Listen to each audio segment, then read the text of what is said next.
Oke guys, balik lagi di channel YouTube Jago Bajak bersama gue Reza. Kali ini gue akan bahas tentang kuis untuk pertemuan ke-11 tentang rekonsiliasi atas biaya.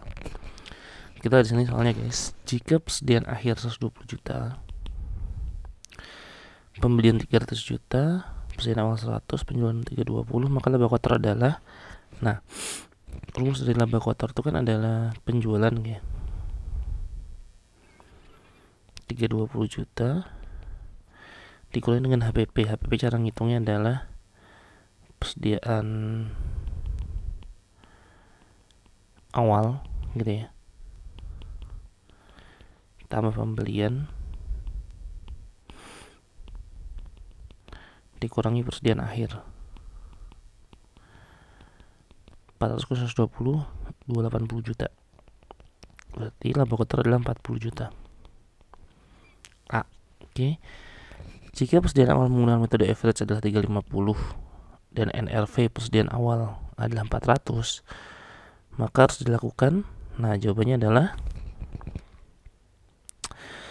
di sini berarti kan secara akuntansi dia menggunakan cost ya, karena akuntansi itu kan LCNRV, lower of cost or net realizable value. Berarti akuntansi dia menggunakan cost. Kalau akuntansi menggunakan cost berarti antara akuntansi sama pajak sama ya, sama antara akuntansi sama pajak karena sama-sama menggunakan cost, yaitu 350. Berarti tidak ada koreksi fiskal, jadi salah semua. Jika persediaan akhir menggunakan metode FIFO adalah 650 dan persediaan akhir menggunakan dan NRV ya, NRV persediaan akhir adalah 600 gitu ya, dan NRV persediaan akhir adalah 600, maka yang harus dilakukan adalah, nah di sini kan berarti persediaan akhir menurut akuntansi adalah 600 ya, dia menggunakan NRV. Nah, sedangkan pajak harusnya 650 menggunakan cost, ya kan? Dia pakai FIFO, pakai cost.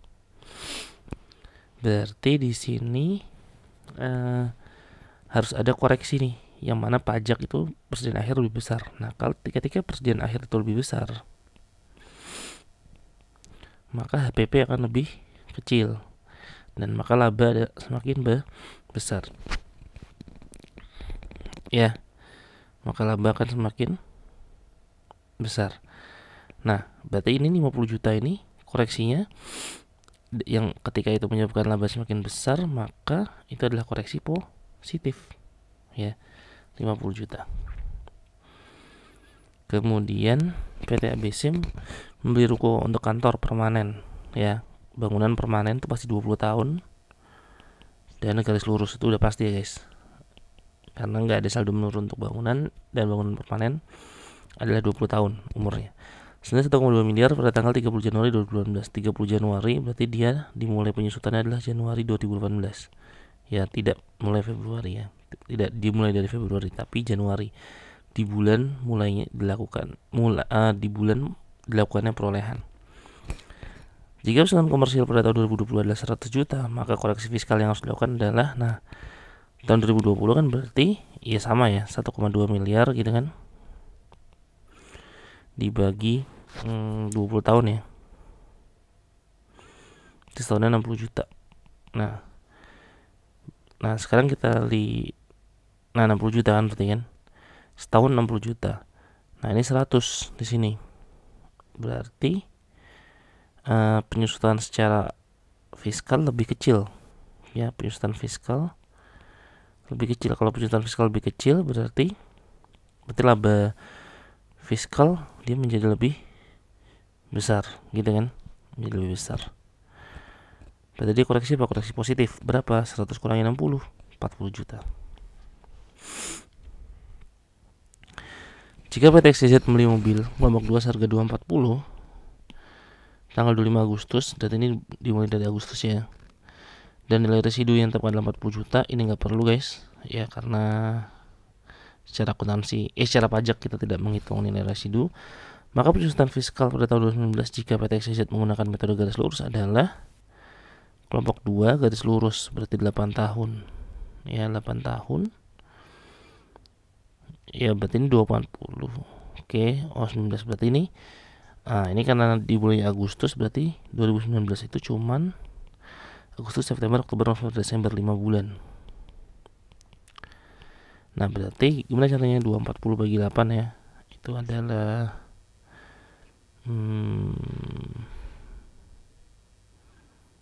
30 juta gitu kan, 30 juta.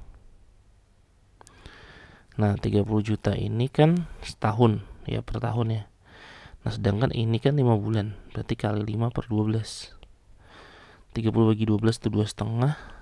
2,5 kali 5, 12,5 juta. Gitu ya guys.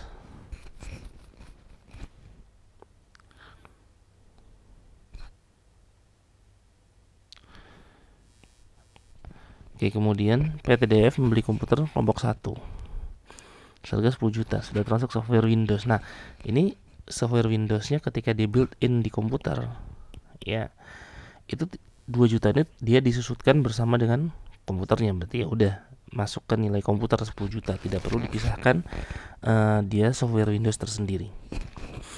Nah, pada tanggal 16 Januari 2019, nah dia dibeli di tanggal 16 Januari 2019, berarti penyusutan dimulai dari Januari 2019.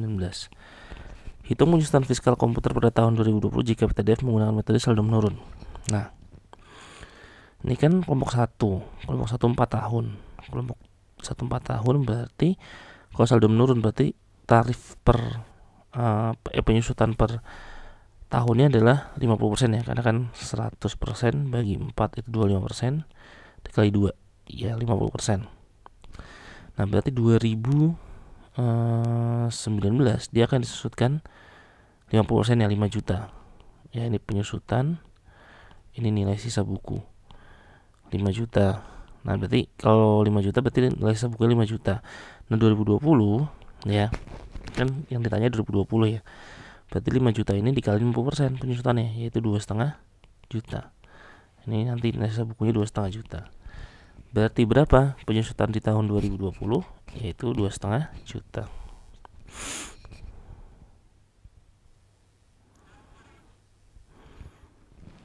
PT BCG memiliki izin penambangan migas untuk melakukan eksploitasi minyak sebesar 1 juta barel yang diperoleh pada tanggal 20 Agustus 2019 senilai 5 miliar. Jika tahun 2019 PT BCG melakukan eksploitasi sebanyak 300.000 barel, ini adalah 30% ya berarti, maka amortisasi fiskal yang harus dilakukan adalah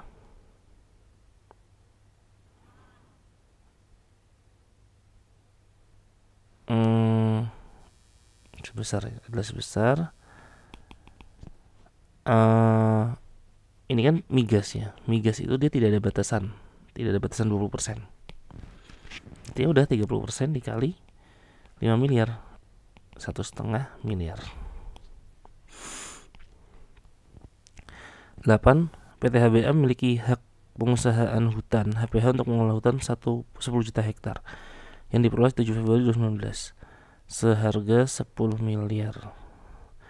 Jika tahun 2019 PT HBA berhasil mengusahakan 4 juta hektar hutan, berarti ini adalah 40%, maka amortisasi fiskal pada tahun 2019 adalah, nah, karena HPH itu ada maksimal 20%, ya udah berarti maksimal 20% dikali 10 miliar, yaitu 2 miliar. 9. PT ABC memiliki mobil box kelompok 2 yang dibeli tanggal 2 Juli 2018 seharga 160 juta. PT ABC menggunakan metode garis lurus. Pada tanggal 5 April 2020, PT ABC menjual mobil box tersebut seharga 150 juta. Oke, berarti di sini kita lihat ya, dibelinya tanggal 2 Juli 2018. Berarti 2018 itu cuma 6 bulan. 2019 itu full. Ini penyusutannya 2020. Nah, itu kan dia dijualin 5 April. Nah, penyusutan tuh berhenti di bulan sebelum dilakukannya penyusutan. Berarti sampai bulan Maret doang, 3 bulan. Nah, berarti gimana nih? Berarti penyusutannya adalah 6, 12, 18 tambah 3, 21 bulan. Ya. Nah, sekarang kita lihat di sini. Penyusutannya kan dia kelompok 2 ini 160 juta. Berarti 160 juta dibagi berapa nih? Dibagi 8 tahun dulu kan. Berarti per tahunnya adalah 20 juta. Gitu ya, per tahun 20 juta. Nah, ini kan 6 bulan. Berarti 2018 itu akumulasi penyusutannya adalah 6 bulan berarti 10 juta gitu ya. Karena separuhnya ini kan 2019 itu adalah 20 juta full. 2020 3 bulan itu kan seperempat tahun ya. Berarti 5 juta. Nah, berarti akumulasi penyusutannya adalah 35 juta. Nah, kita lihat di sini harga mobil boxnya seharga 150 juta. Berarti nilai sisa bukunya adalah 150 juta dikurangi dengan 35 juta, yaitu 115 juta ya. Nah,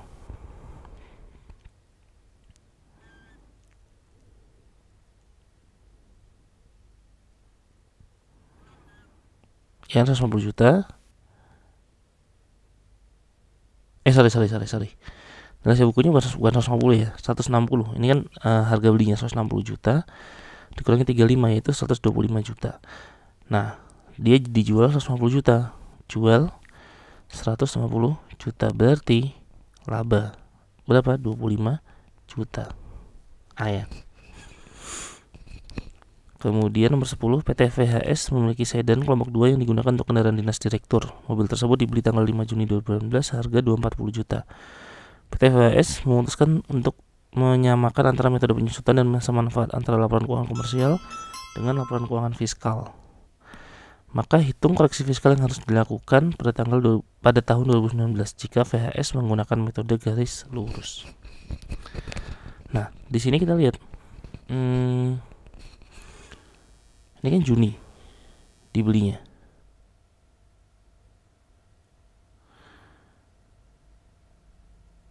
Nah, tapi ini tahunnya 2019 ya, jadi nggak ngaruh ya. 240 juta dibagi 8 gitu kan, berarti kan setahunnya 30 juta. Ini secara akuntansi dan pajak sebenarnya sama metodenya, tapi yang bisa bikin beda adalah karena ini adalah kendaraan dinas direktur, yang mana harusnya dia disusutkan hanya 50% ya, gitu kan.